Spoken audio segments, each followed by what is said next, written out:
حدا ሕብረተሰብ ዕድለኛ ይዝበሃል ኣብ ኩሉ ጉዕዞ ህይወቱ ዘገልግሉ ክብርታትን ልምድታትን ምዝውንን እዮም እዚ ክብርታት እዚ ድማ ከም ብሶላ ኮይኑ መንገዲ ኣብ ምምራሕ ልዑል ተራ ዝፃወት ህዝቢ ኤርትራ ካብ ጥንቲ ትሒዙ ንኩሉ ማሕበራዊ ህይወቱ ዝውክልን ኣብ ኩሉ ንጥፈታቱ ከም ቀስቲ ኮይኑ ዝመርሖ ወርቃዊ ክብርታት ይውንን እዚ ክብርታት እዚ ድማ ካብ ውሉድ ወለዶ እናተሰጋገረ ዝቕፅል ዘሎ ኮይኑ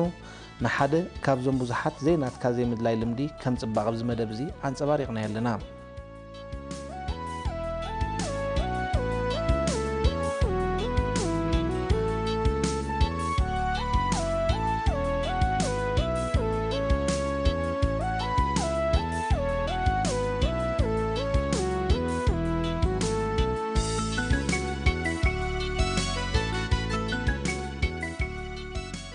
ማሕበራዊ ክብርታት ንሓደ ሕብረተሰብ ዘማእዝን ጥራይ ዘይኮነ ነቶም ፅቡቕ ነገራት ዓቂቡ ንነውሩ ዝኾኑ እናኣለየ ንፅባቐ ልምድታት ሕብረተሰብ ዝዕቅብ ባእታ እዮም ኣብ ህዝቢ ኤርትራ ዘሎ ክብርታት እዚኦም ኢልካ ክዝርዝሮም ኣፀጋሚ እዩ ምክንያቱ እናተወራርሱ ዝመፁ ዓበይቲ ምኽባር ዜናትካ ዘይምድላይ ሓቂ ምፍታው ጋሻ ምቕባል ምክብባር ፅንዓት ተወፋይነት ወዘተ እቶም ማእከል ስሕበት ዝኾኑ እዮም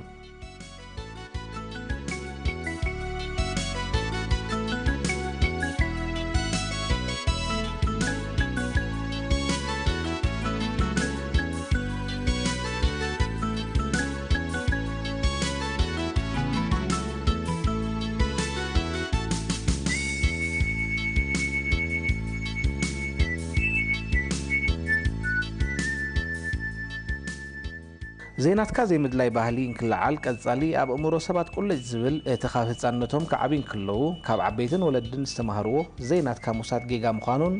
ኣብ ሕማቕ ከም ዘውድቐካን ዝሕብር ማዕዳ እዩ እዚ ኣብ ውሽጢ ልቢ ሕብረተሰብ ዝተነጥቀ ባህሊ ቀጻልነቱ ውሑስ ስለ ዝኾነ ሓደ ካብቲ ፅባቐ እዩ ኣብ መፅሄት ህዝብን ፖሊስን ይኹን ኣብ ዝኾነ ካልእ ኣጋጣሚታት ከም ዝጥቀስ እዚ ባህሊ እዚ እናተኾልዕ ይመፅእ ኣሎ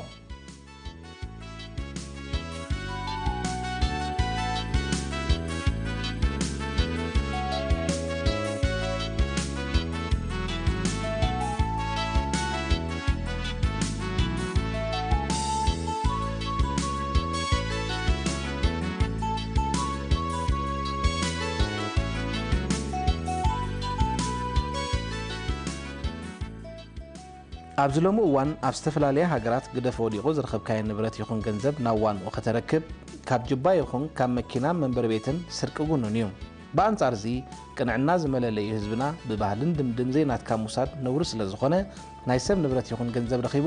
ኣብ ማሕፈድኡ ዝኸትት ብቁፅሪ ኣሎ ክትብሎ ፀጋሚ እዩ እዚ ኣብ ዝተፈላለየ እዋን ተንፀባሪቑ እዩ ወፃተኛታት በፃሕቲ ሃገርና ብዝመፅሉ እዋን ገንዘብ ይኹን ካልእ ንብረት ኣጥፊኦም ክረኽቦ እዮም ኢሎም ሓሲቦም ኣይፈልጡን ይኹን እምበር ሰባት ወዲቖም ምስ ረኸብዎ ኣብ መደበር ፖሊስ ስለ ዘብፅሕዎ ንብረትኩም ተረኺቡሎ ክበሃሉ እንከሎ ኣዝዮም ከም ዝግረሙ ኣብ ብዙሕ ኣጋጣሚታት ተዛሪቦም እዮም እዚ ባህሊ እዚ ድማ ከም መለለይና ኮይኑ ዝቕፅል ዘሎ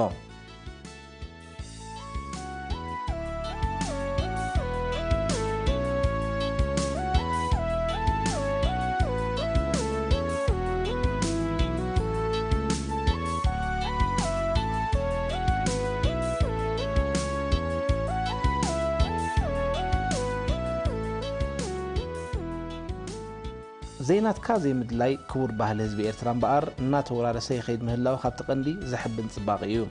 እቲ ፅቡቕ ነገር ካብ ዓበይቲ ናብዞም ንኣሽቱ ህፃናት እናተመሓላለፈ ስለ ዝኸደ እዩ ኣብ ብዙሕ እዋን ኣብ መፅሄት ህዝብን ፖሊስን ከም ዝጥቀስ ክሳብ ንኣሽቱ ደቂ 10 ዓመት ከይተረፈ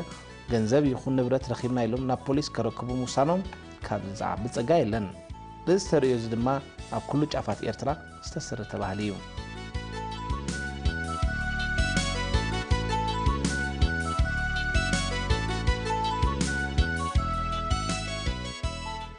ኣብዚ ክዝንጋዕ ዘይግብኦ ግና ኣብ ገንዘብናን ንብረትናን ጥንቃቐ ክንገብርን ሸለልትነት ከነወግድን ፅቡቕ ኮይኑ ንብረት ምስ ጠፍኣና